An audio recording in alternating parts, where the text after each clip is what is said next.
Computer. There we go. Lovely stuff. Righty ho ho. Are you comfortable, by the way? You got a drink and all the rest of that good jazz? Yes, I'm comfortable. I don't have a drink at the minute, but I'll probably make a cup of tea in a bit.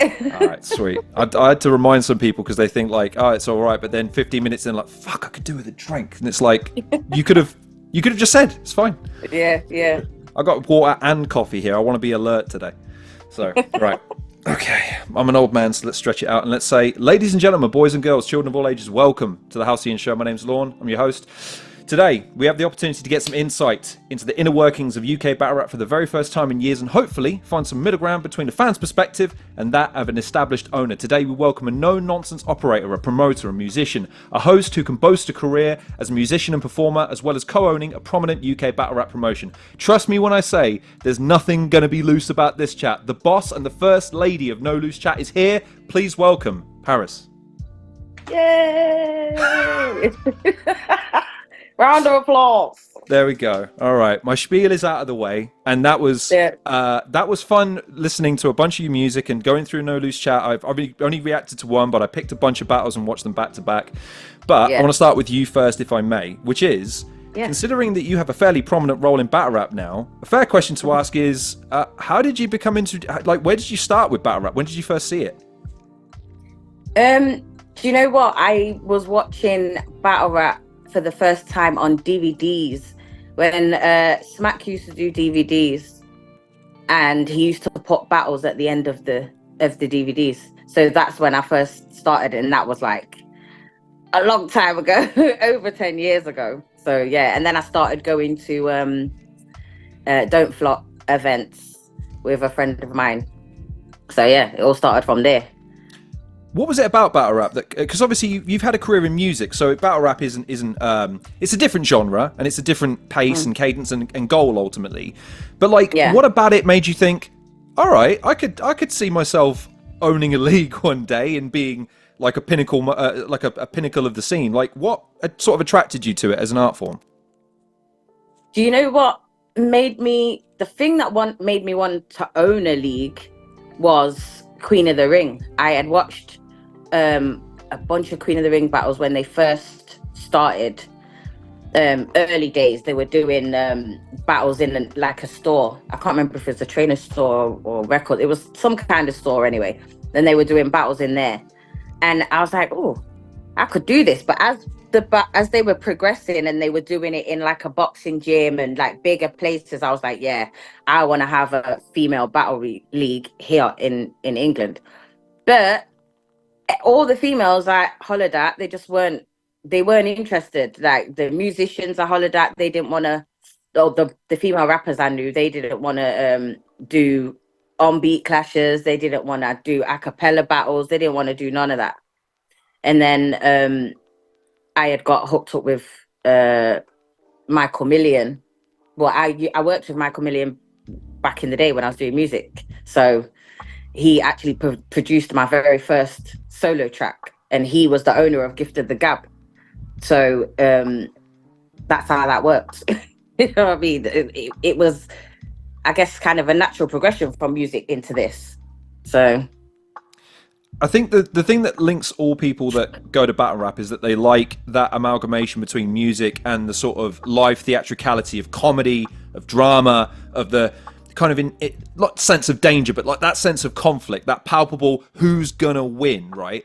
But that's not necessarily for everybody. I've watched you host battles, and I've seen you shut shit down by saying, lads, get on with it. Like, and I like that sort of more restrained, dignified, direct approach to sort of directing the attention and focus back to the battlers rather than letting the scene and the event sort of take over and unfold. So my question to you there is that something you've always had about you? Have you always had sort of a more calm and collected demeanor when it comes to this sort of stuff? Or is that something, again, you've developed as a league owner, being more conscious of not just yourself, but what you represent as a brand?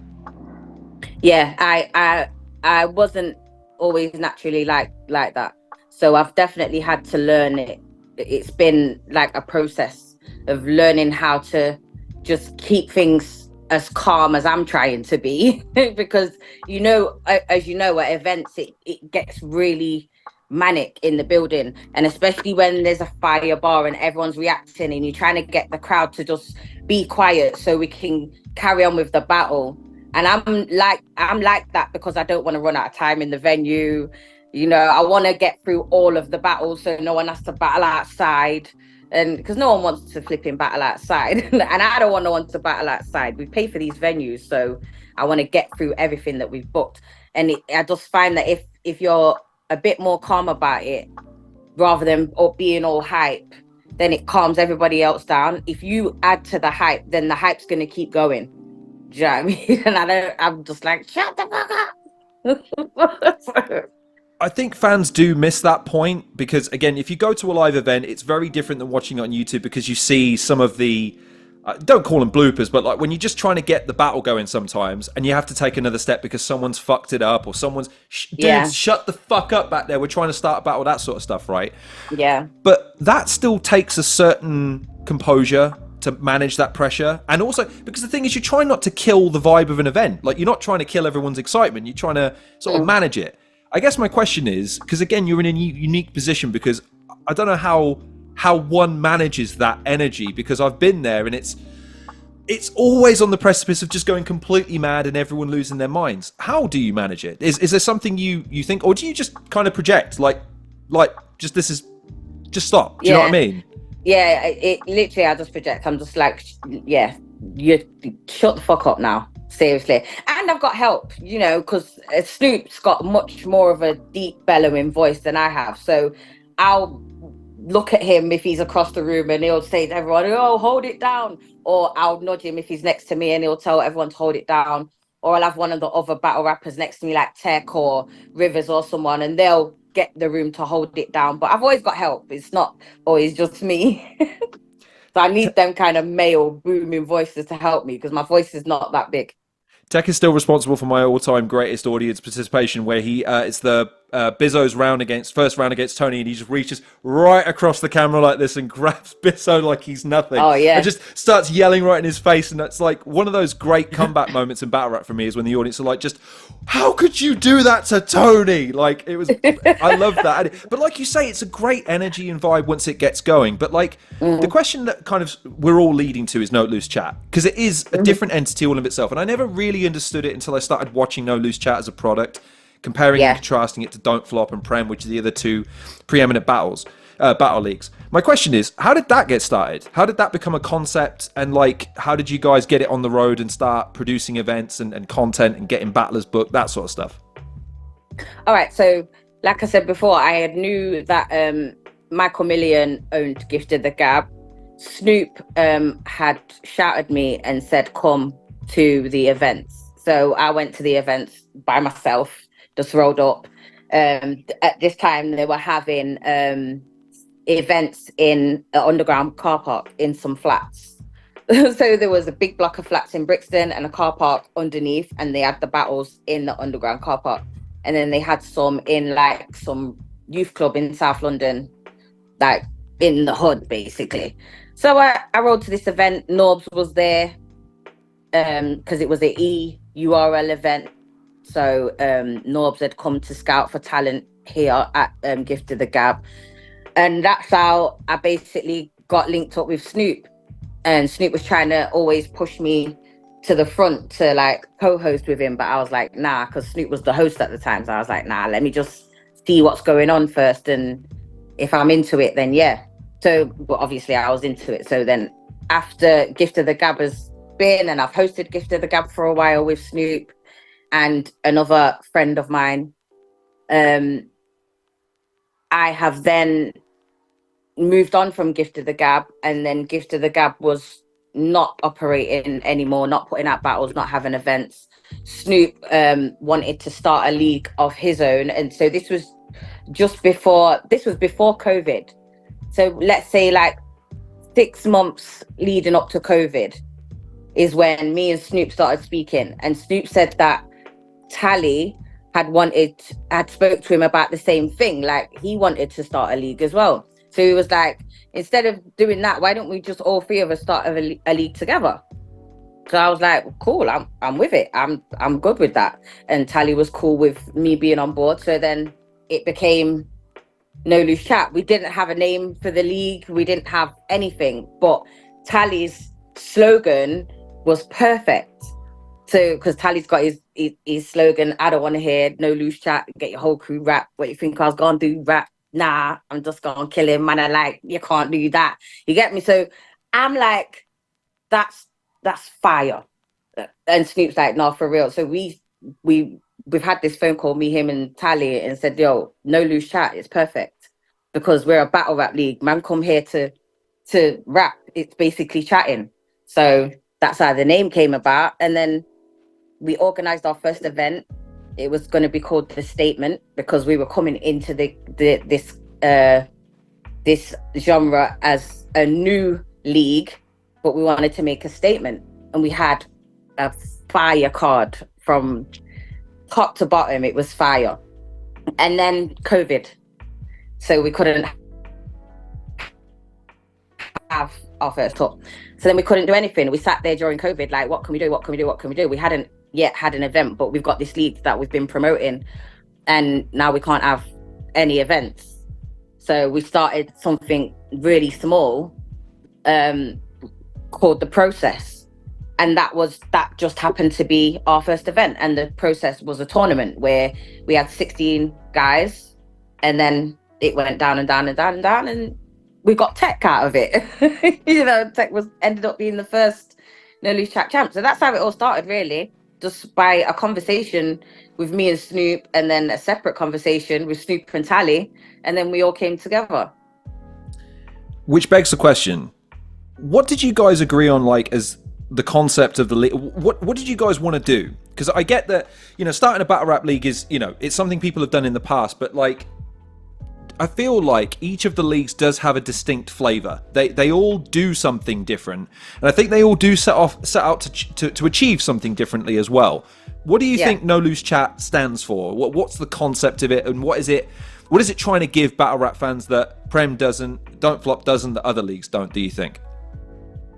Well, I think to answer the first part of that question, what we wanted in the beginning was something for us, something that was ours here in London, because Don't Flop was not operating at the time, and Prem were in Manchester, so there were no really like London leagues that were doing anything. Like Danny Jack had, I think it was Code Red for a bit, and then Shocks had Chalked Out for a bit, and then there was nothing.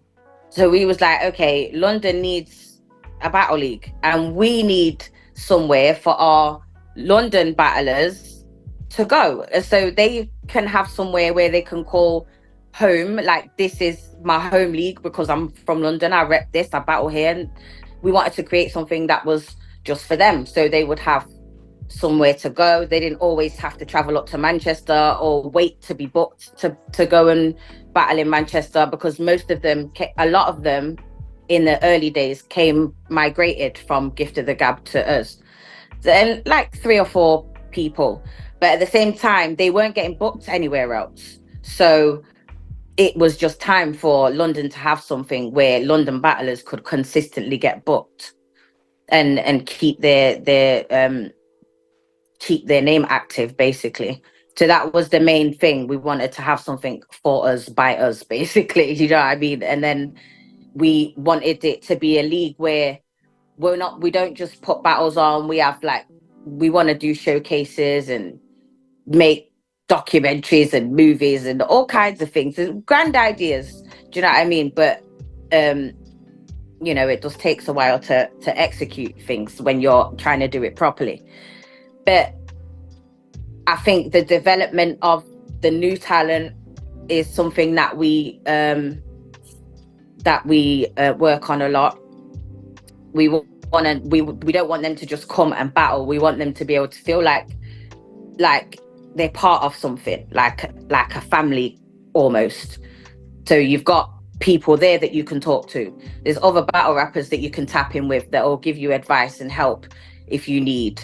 If there's anything you need to talk about, me and Snoop are always available. Like, our lines are always open for these lot. They can call us at any time, talk to us about anything. Even outside of battle rap, we get phone calls from our guys to just chop it up about life and what's going on. And sometimes people need that.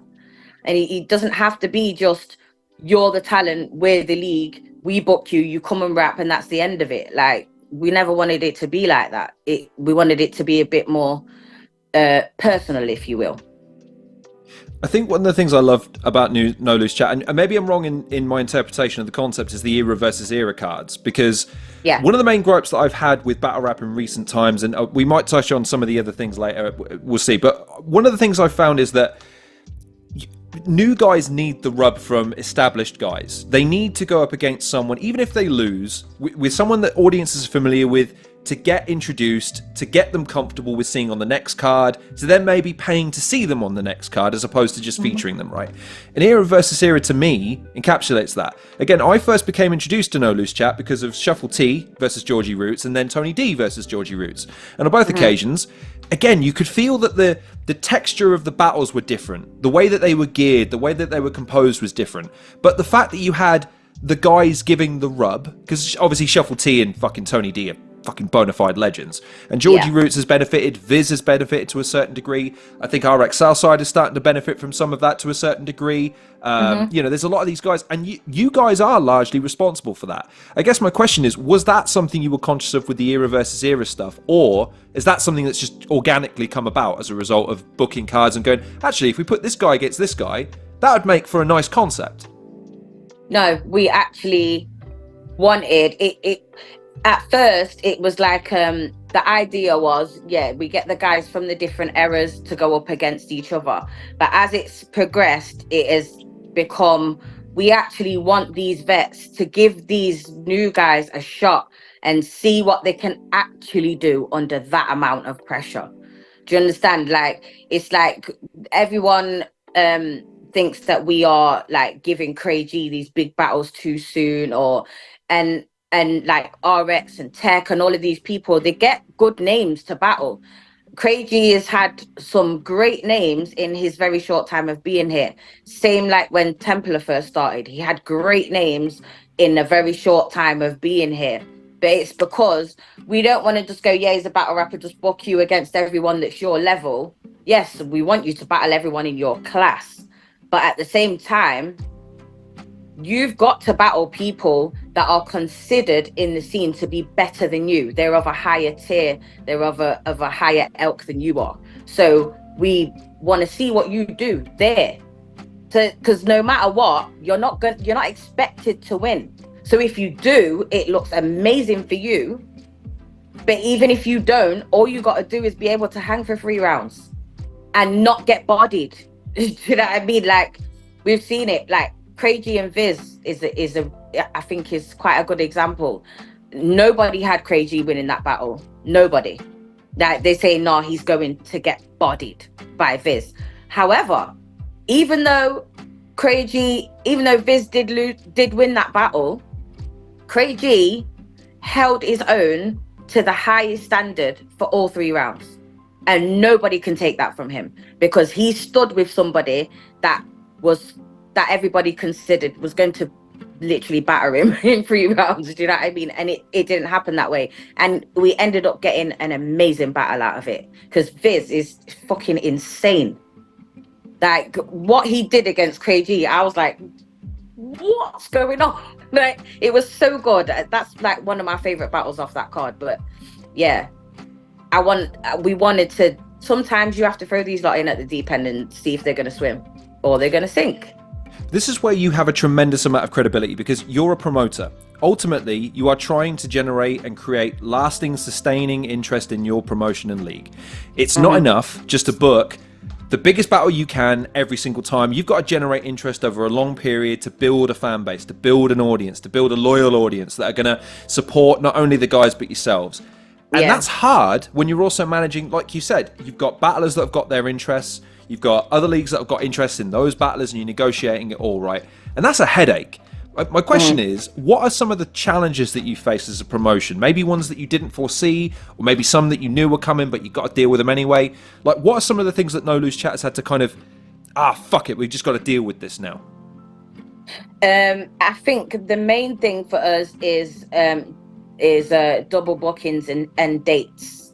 So sometimes we might arrange an event and then come to find out like a couple of days later that another league has got an event on that same day, or maybe we want to book somebody but we can't book them because they are already booked for another league, and that their event might be like 2 weeks after ours or 2 weeks before ours, and that battler doesn't want to write for 2 battles at the same time. So, which is understandable. Like, I wouldn't want to do that either if I was a battle rapper. Sometimes I pressure these lot, like, oh, you can do it, but it's not ideal to do that. And you want to always get the best performance out of them. And I feel like if they've got 2 battles that are so close together, one of the leagues is not going to get the best performance. So it's best to just wait until that person's properly available.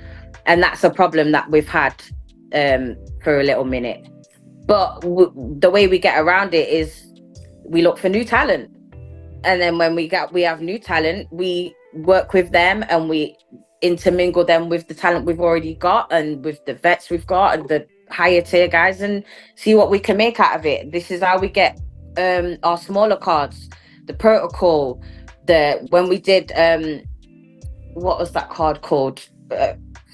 Rivalry started off as a smaller card, ended up being a massive thing at Brixton Jam, and then protocol was a smaller card. Now we're like five episodes in of protocol now, so everything always works out, but it does get a little bit worrying at times.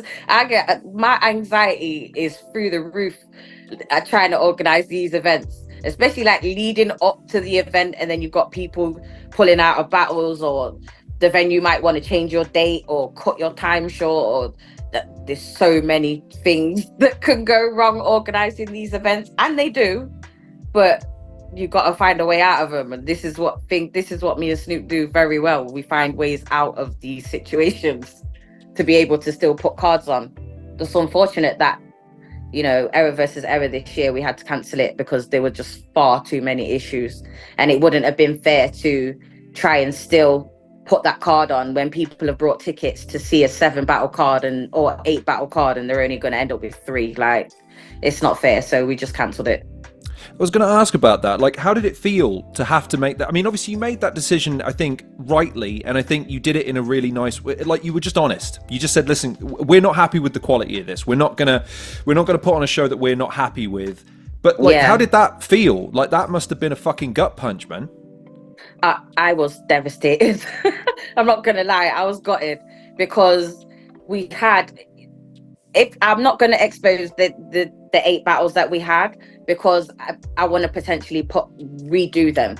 But we had an amazing card for this Error versus Error. 8 battles, so all good quality battles, but it just wouldn't have been right to not present Error versus Error in the way that it should be and the way that people expect it to be presented, because we set a certain standard for ourselves with that event, and if we don't stick to it, it looks shitty, and I don't like that. It's just, I don't want people to have that to say, like, oh, Error versus Error has gone downhill, we're not going to that, we're not buying tickets to that. We rely on people buying tickets to that and actually seeing the matchups and being like, oh my god, yeah, we need to go to that. So if people are not doing that, then it's a problem. I've been accused of being negative recently, and I want to fight that claim by saying, okay, cool. Let's talk about some positives, because look, as much as anything you love breaks your fucking heart, and trust me, this show, it breaks your heart sometimes, because like you've experienced, you prep for a week, you get all your materials together, you sit there, you're ready in your chair, and oh gosh golly, and they cancel. Oh, what do I do with myself now? I've promised it. And you go, what do I do, right? But then there's times where I wouldn't trade that for the fuck. That was exactly as good as I wanted it to be. Talk to me about some of No Lose Chat successes. What have been some of those moments where after it's happened and you can relax, you can exhale and go, I think we've done a fucking good job there. What have been some of those moments for you? The Error vs. Error, the very first one, it was a 2-day event. It was amazing. And for me, I feel like that card that year, nothing was topping that card that year. It was amazing. We had packed out fiddlers, literally almost sold out, and we still had tickets on the door for people were coming in late and whatnot, but the venue was packed, the vibe was nice. We had a little kick-off between two battlers, but it was sorted out very quickly. We continued the event and everyone went home happy after 2 days of battle rap. It was amazing. That was definitely a high point. And then we had Rivalry at Brixton Jam, which again was another packed out event, and it was amazing. It was fire. But since then, I'm just proud of the fact that we've been able to keep going, and we're almost coming up to 5 years doing this. And I'm proud of the fact that me, Snoop, and Tally have been able to keep it going for this long. Even issues that with the fact that we don't have financial backing or sponsorship or anything like that, we literally fund the whole shit ourselves out of our own pocket. So you get me? We're taking money away from our household to putting these events on, which we don't mind doing because we all love this shit and we don't get anything out of it. Just the satisfaction of knowing that the guys that we respect and want to actually see do well are actually going to be able to do that, and we're able to help them do that. I tell you what, I'm going to cheat a little bit here, if you don't mind, because I feel like last week I had my fair share of things to say, okay, but I never really held myself accountable to any of the points that I made to get another perspective on this. As a fan, I can only comment on what I see. I can only comment on what I understand. You've touched on something there, which is the finances. Now, I'm not going to ask you the business practices or the goings on of No Loose Chat. That's entirely none of my fucking business. However, I do want to talk to you about being a promoter in the modern era and trying to generate revenue, because what I think people forget is that Don't Flop, as the example, had the benefit of novelty. It had the benefit of an audience. It had the benefit of unfiltered revenue from things like YouTube and Facebook and all sorts of places. Streams that no longer exist. You don't see that level of income from places like YouTube and Facebook anymore. Yeah. What are some of the challenges in trying to? Because again, it's not fair to ask you guys to fund it forever, because you can't. And it's not enough to ask, you guys to shoulder that burden responsibility for a passion. What are the challenges facing a promoter in battle rap at the moment in generating interest, finding money to be able to put on events, to entice battlers to come on, that fans aren't giving you guys credit for? Like, it's guys, you don't understand. This is a fucking nightmare over here, and we're doing our best. What am I missing when I say that? I think that really, if you're not like actively doing what we're doing, there's not a way for you to understand it without actually physically getting involved and actually knowing what's going on behind the scenes. Because it like you said, it's difficult to generate revenue because fans are not they're buying tickets still, but the economy's tight, like, and no one's really got fucking just money to play with like that. So it's the case of, if 3 leagues have all got an event this month, say like this is August, Prem's got an event, Don't Flop's got an event, No Loose Chat's got an event, Members got an event. If we've all got an event going on, fans have to now decide which one they're going to. Do you understand what I'm saying? So that's part of us. We lose money that way. So we generate money from the tickets, but we're not going to get enough ticket sales if there's 3 other events going on. Do you know what I'm saying? So that makes it difficult. But like you said, the YouTube thing is a little bit more difficult now because they've demonetized battle rap. Right, they actively target it. It's one of those things where it doesn't matter if you get 100,000 views. The first 2 minutes you swear and make a derogatory comment, YouTube goes unsuitable. Yeah. What? And you can't do anything about that. Yeah. when I saw that notification come through that this is what's going to happen with the monetization of YouTube channels, I was like, okay, so what do we do now? Because we don't have a Patreon, we don't have any of that stuff, and we do a VOD after the events so people can buy and we generate revenue that way. But aside from that, we definitely have to like regroup and think about other ways that we can generate money now, because it is getting a little bit touch and go with the finances. Like you said, we can't fund this forever, and there's got to be a point where there needs to be some kind of, like, I don't know, cash injection or something from somebody else outside of me, Snoop and Tally, because yeah, we've all got families and it's getting tight. But at the same time, we'll do what we can while we can. But like you said, how long's that going to last? You know? All I can tell you is that every other week, my little one wants me to take her to Smith's to buy new shit, and I keep having to tell her, Daddy's got a YouTube channel to run, and it costs me money, and I've not seen a penny from it yet, BB. So you're gonna have to make do for now.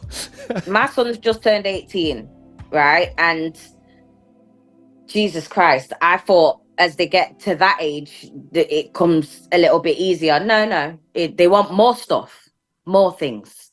Games, like he got a gaming PC recently, and now he wants games for it, and a controller, and this and that, and Xbox. I want games and trainers and tracksuits, and oh my god, it's like what the hell? So the majority of money I make goes into an 18-year-old's pocket. So you know, so I've got the money I have to spare. I put it back into my bills, my household, and then no loose chat. So, you know, priorities. You gotta prioritize. Priorities, exactly. I know you guys think Lilo and Stitch is fucking cute. Trust me, Stitch has way too many monetizable merchandise options that I have to fucking pay for now that she's decided she likes it. So bear with us on this. But anyways, rants about commercialism aside, the other question I had is fans. I think it's fair to say that you've touched on something there where it's a lot of vying for the same people's attention these days. I think, again, Don't Flop had the novelty effect and it had the audience cornered to a certain degree, whereas these days, I mean, look, I'm competing with people like Cammy and other people for the same battle rap audience. There's like 4 or 5 of us. In a promotional sense, when you're already dealing with, like you, it wasn't necessarily yourself, but other people have made this point, it's a niche subculture, right? Mm-hmm. It's not, you don't have stadiums of fans baying for the next event. You only have a limited pool and you're all competing for that attention. Yeah. I guess the question becomes, how do you see the promotion's future in terms of targeting them? Or do you start to think about casting the net to casuals or people that don't know about battle rap, younger audiences? Like, what do you think of when you start thinking of, right, we need to get fans interested and invested. How do we do that? Like, have you given that much in terms of like a practice? Because I know Quill touched on that. Quill seemed to be like, I'm not sure what to do. Maybe we go to schools. Maybe we tour. You know, these sorts of ideas that have never really been put out there. I did hear what he said about the touring. I just think that for me, I don't like that idea simply because I don't like the idea of hearing or seeing the exact same battle multiple times.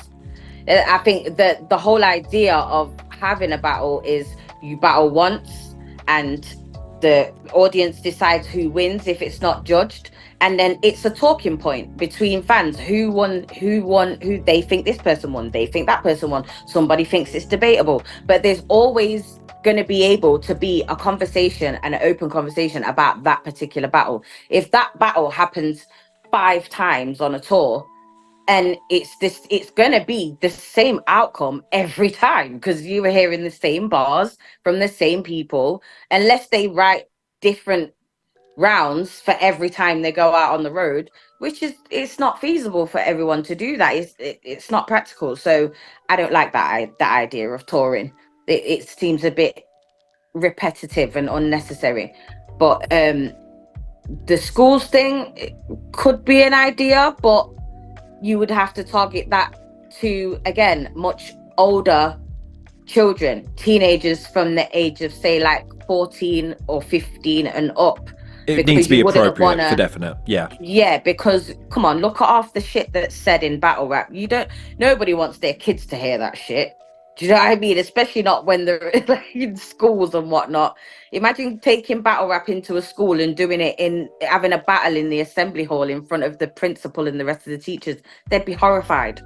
Like, so. Well, battle rap is counterculture, isn't it? It's not something that would be endorsed. It's something that we enjoy because we like, again, that competitive element, that aspect of almost, I can't believe he said that, but that kind of, it's the ingenuity that we ultimately enjoy because we're looking for new and innovative ways of them saying things that spark our interest, that pique us and make us go, whoa, I can't believe he just said that sort of thing. Yeah, and I think in terms of getting I think what we actually need to do is cast the net a bit wider and actually grab more casual battle rap fans, people that have actually probably never even watched battle rap but may like rap in general.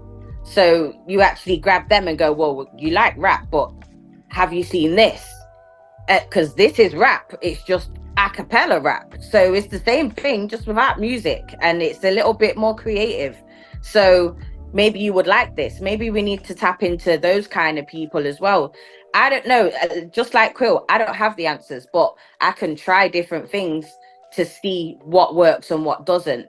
Do you know what I'm saying? And me and Snoop talk about these kind of things all the time, like how do we generate different audiences so that we can like showcase what we're doing over here, which is why we've done a link up a couple of times. Well, we've done the PB link up and we had the event in Manchester, and then now we're going to have a Don't Flop link up and we're going to do an event in Bristol, so that they're new fans for us as No Loose Chat, and No Loose Chat are new fans for Rowan and Don't Flop. So we're kind of like sharing the pool a little bit. But I know that us doing a No Loose Chat card in association with Don't Flop out of London, I think that's brilliant. You know what I mean? I think that's a good way for us to generate a new audience. I mean, I don't know if, because I have conversations with people all the time about, hey, you should come to an event. If I buy you a ticket, will you come? And it's hard because they kind of dissociate. And then I have to remind them, yeah, the most seminal pop culture event of this summer was a battle between two prominent music artists that all of you fuckers were quoting the whole time. Like, battle rap is just, it's that, but it's unique artists, people you've never heard before, different styles, different perspectives, different backgrounds, different executions. Like, why wouldn't you want to go and check this out? Because I guarantee you'll be sort of moseying around, having a drink, all the rest of it, and then suddenly someone will say something, you went, what does he say? Right, and now you're in, now you're invested. And I don't know, man, it's a hard sell sometimes because people still have this stigmatization against battle rap. They go the 8 Mile route or something stupid like that, and then you have to go, Drake versus Kendrick Lamar was effectively musical battle rap. It's just on a much grander scale. Like, come on, you know what I mean? So it must be hard trying to break down that, you know what I mean? Like trying to engage people by saying, listen, give it a go. Come and check out an event. It's fucking ace. Just come and give it a try. Yeah, it's difficult, but I've managed to like get even with us like females, I've managed to get a good few of my female friends interested in battle rap. They had never watched battle rap a day in their lives before I started doing No Loose Chat with Snoop and Tally. They had never watched battle rap before, and I've said, right, I'm starting to do these events. Come to my events. And I tell them, oh, come to my events. When you come to No Loose Chat events, you'll see a bunch of pretty black girls in the audience because they came with me. I'm bringing them all out. I want all the girls to come out. I want dudes to come out that have never watched battle rap. If you're one of my female friends brought her boyfriend, and now the boyfriend comes to every event, even without her, because he enjoyed the first one that he came to with her. So even that is like getting people through the door. It starts with your friends, especially for us as promoters, because you don't know if people are gonna, you could say, oh, I'm a promoter now, I'm putting these events on, but you don't know if people are gonna turn up. People might not actually give a shit. So I like the fact that we can do that. You can start with your friends and they can tell friends and they can tell other people. Talking helps the communication. Everybody just saying, yo, look at this. If I post a video today and send it to you and I say, yo, Lorne, can you send this to 10 of your followers? and them 10 followers send it to 10 followers, and that's how you build up your shit. I'm going to segue hard now. I hope you don't mind, because I was reading an article about an anniversary of a music channel where it was pioneering new artists and stuff. And you mentioned to me in our off the camera conversation you were a musician, and you've done it for a long time. And so I googled, and there was your YouTube channel. And so in preparation for this, I listened to a few tracks, one of which, and I'm sorry to do this to you, but I want to establish a credibility here, was uploaded 18 years ago, and it was pretty dope. And the fact is that gives you credibility in the scene because you've been doing it for a really long time. So the question I had is, how do you get started with music? Is that been something that you've always done? Has that been something that you kind of came into later? Okay, cool. So tell me about how you first got introduced to the idea of being a musician.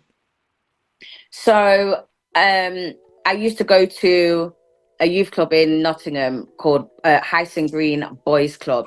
And it was my regular youth club. I used to go there every Tuesday, Thursday, Friday. I was there 3 days a week, sometimes at weekends. And there was a guy there that used to do, he was a producer. His name was Courtney Rose. And I let him know I was interested in DJing and producing and whatnot. So I got taught how to DJ.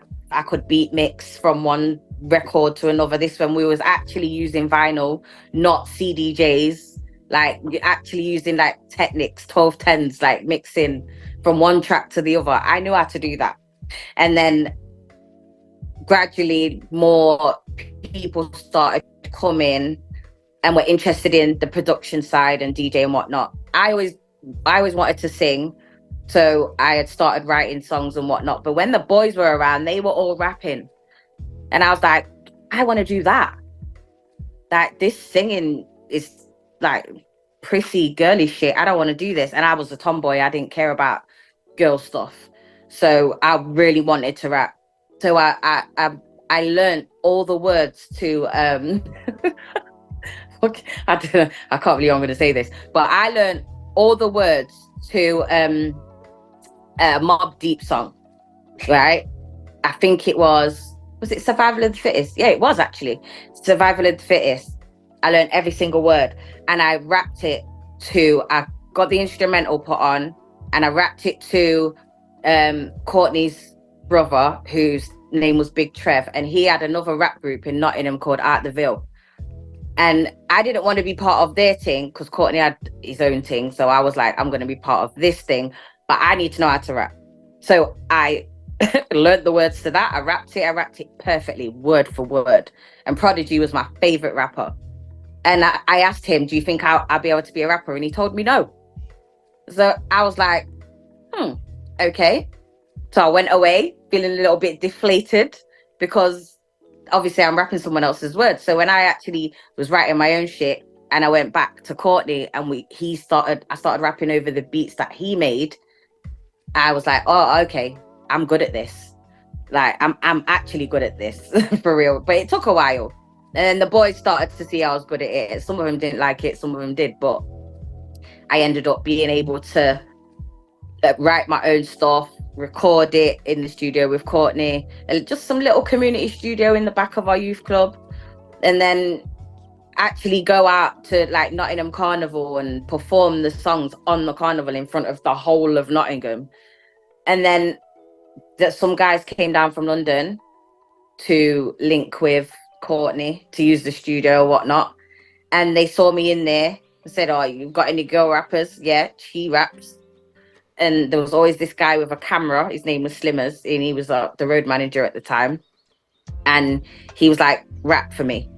And I rapped on this camera. And then they went away. They came back like a couple of weeks later. And the guy was like, yo, do you want to come to London, do some work with us? Like, we want to sign you. I was like, sign me?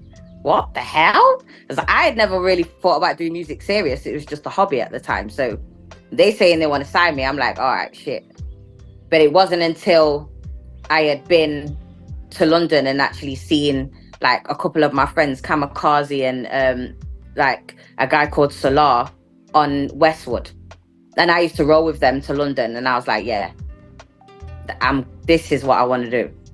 And I was like 15 at the time. This is what I want to do, and I'm going to do this. And if I'm going to do it, I'm going to be the best at it. There's not going to be, no one's going to turn around and say, oh, yeah, that Paris girl, she's all right.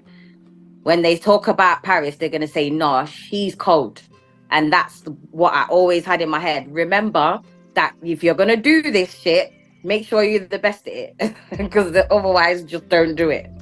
So that's why I got into music. I was like, yeah, I have to do this. This is something I really love. And I loved rap anyway. So that was my way in. And I'm going to ask you perhaps it's an artsy question, but like I think all good artists at least contemplate it, albeit briefly. And I mean, I did this too when I started my channel. It's like, what am I trying to do? What am I trying to say? What am I trying to be? What am I trying to express? When you started then, and when you finally started gaining traction, and you're like, right, I could actually do this. How would you typify your style? How would you typify like how you were inspired, how you kind of went about writing what you wrote and performing, how you performed? Like, what did you draw upon? How are you channeling everything into a track or into an album? I think because I'm heavily influenced by East Coast rap.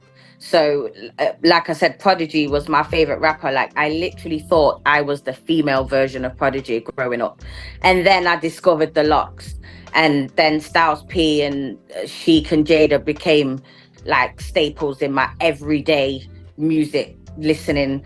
And I think that helped me to like learn how to do arrangements and like actually find proper concepts for songs rather than just throwing verses on things, because it's easy to do that. Write a verse, throw it on a beat.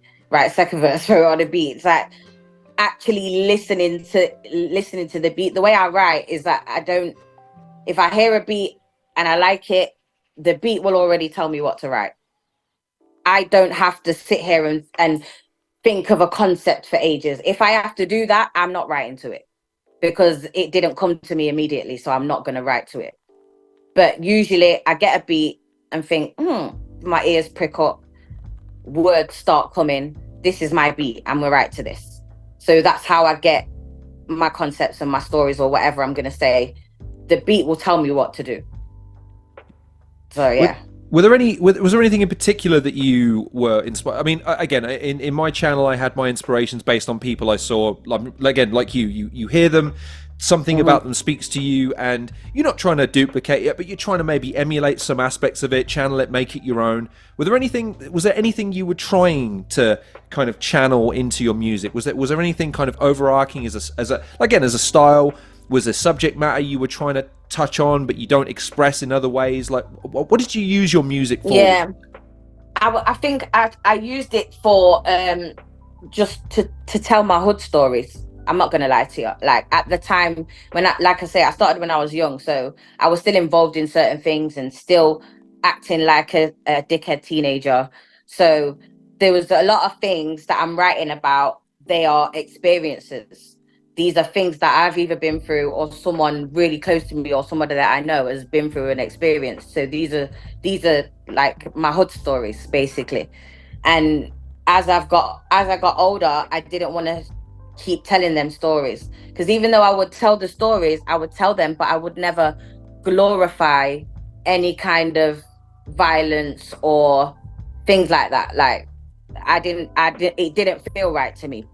However, I would speak about the other situations when people have been in violent situations or I've been in violent situations. I would tell the story, just not glorify it, which is what I was trying to achieve. I was trying to let other females see that, look, I'm a rapper and I do this and I can do this without being half naked, without talking about, my bits, how many dudes I've shagged, how much men I'm using for money. I don't need to do any of that, because I'm not that kind of female anyway. So that kind of stuff coming out of my mouth would seem alien to people that know me. So I always made sure that my music stuck to the same morals that I carry in life. So I never wanted the message to be, misinterpreted.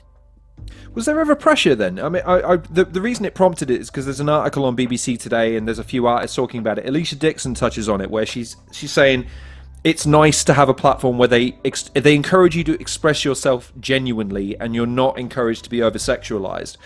Obviously, I'm a dude. I can only speak to my experiences as a dude, and I feel I don't want to patronize women when I ask this question, but I think it's important to ask it. Like, were there times where there was pressure to conform to that? Were there times where you were like, it just seems like everyone wants me to do this, and in spite of that, you go, nah, fuck that noise. I want to do me. I want to do me genuinely, and I want to be the best that best I can be at it. Like, have there been those times for you? Have you had to kind of press back against that expectation to a degree? Yeah, absolutely. Absolutely, there's been them times, a lot as well. Like that's actually something I've dealt with for my entire career, and it just got to a point where people were just like, yeah, forget about her. She's not gonna do what we want her to do, so let's leave her alone. And that, I believe, is one of the reasons why I never really went deep into the industry, because I wasn't trying to hear that shit. Like, you're here to hear me rap. You're not here to see me naked. There's a big difference. Like, I don't do porn. I'm not on OnlyFans. I don't do none of that outlandish shit. I just rap.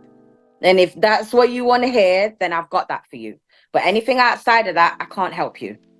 That was always my thing. Like, I've had label deals and turned them down because they want me to conform to a certain thing, dress a certain way, wear my hair a certain way, wear a bag of makeup and shit. I hardly wear makeup. It doesn't make sense for me.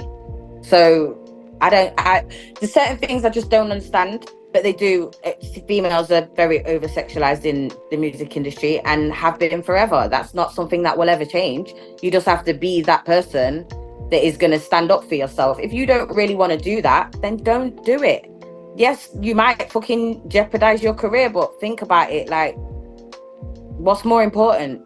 Keeping your sanity and your dignity, your integrity intact, or doing what these labels tell you to do so you can get a check in your pocket.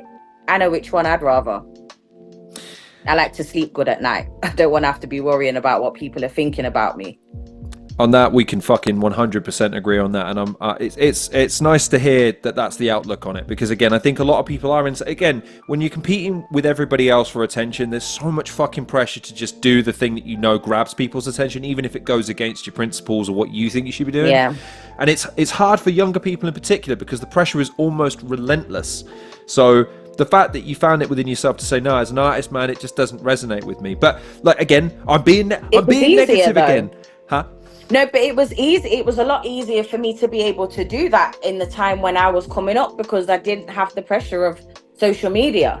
Like, social media has literally changed everything. So the pressures that these artists feel now coming up and having to conform to certain ways and certain things, and certain ideals, the way that most of these females are looked at now, the way they portray themselves, it's because of what they've seen on social media. And TV's pushing it, news channels are pushing it. Like, you know, people like Sexy Red, Ice Spice, and these kind of girls are getting the shine and the light and the love in hip hop and rap, when you've got girls like Rhapsody and 3D Nati and like so many girls that are amazing, that actually have substance and are not half naked, they just dress normally. They don't get anywhere. But these girls that over sexualize themselves, they'll get everywhere, because why? The main demographic of that kind of music is very, very young girls, school age up until they leave school, and then the college girls and men, and older men as well. It's actually quite disgusting, but you know, it's the way that goes. Me, I just don't think it's necessary.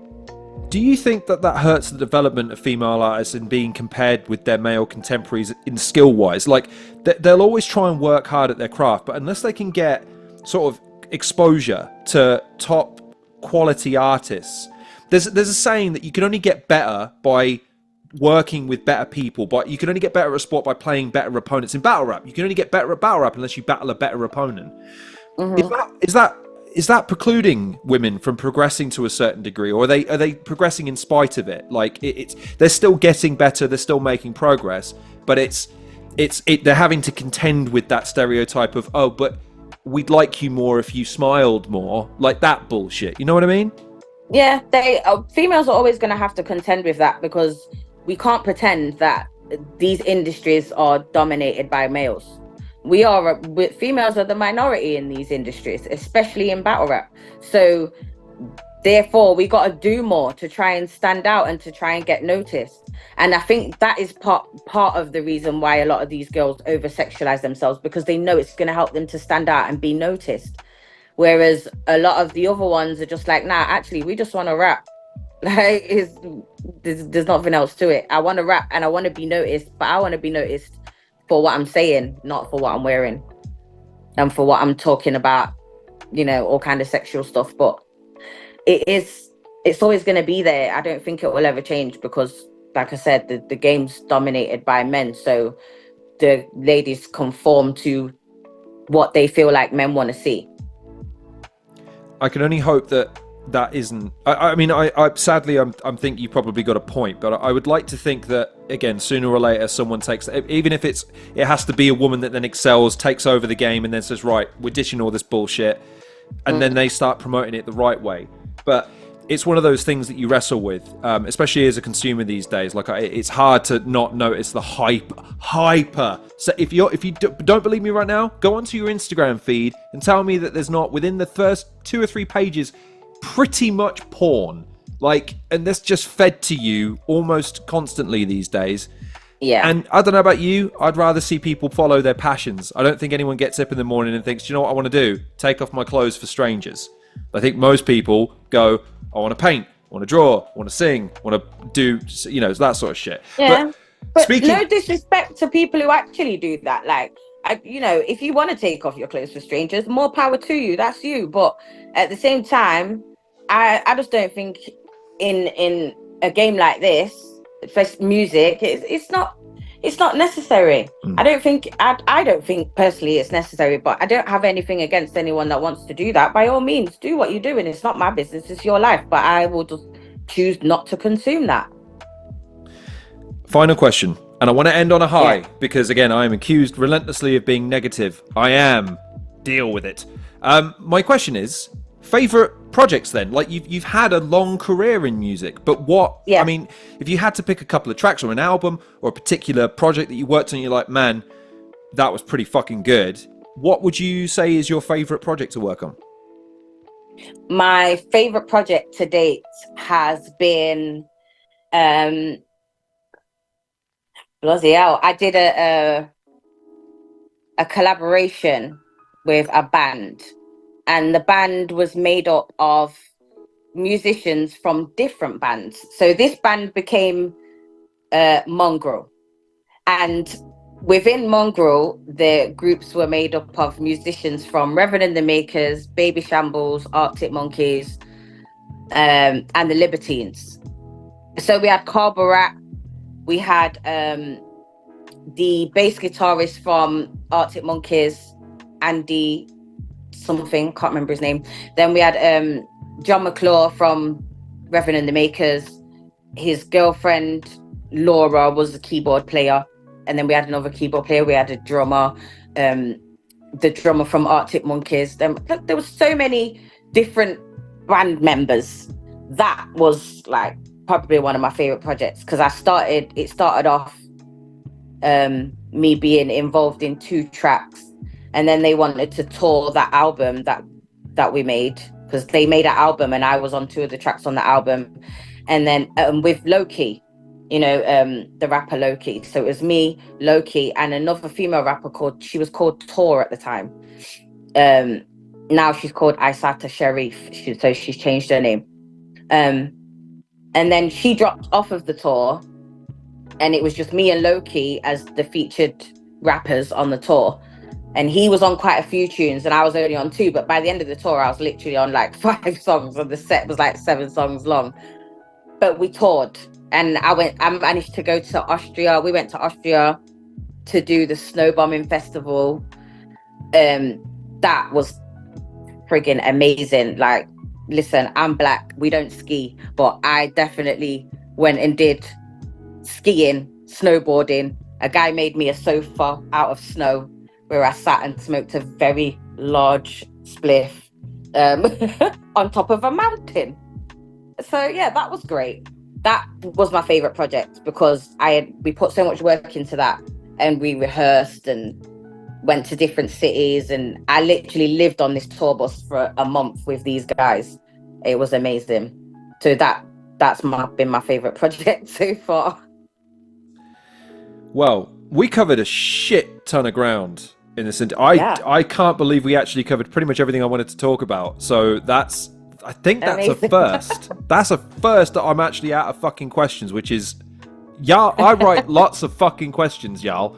So I can only say thank you for being, again, so concise and like actually kind of what I credited you for, again, off camera, which is just being direct, just speaking your mind, getting to the nub of the issues and just saying what needs to be said in your own mind rather than spending all the time kind of going backwards and forwards and stuff. I think battle rap needs that, and I think music needs that. So the fact that, Yeah. again, not under the best circumstances, but we've met now, and I'm like, do you know what?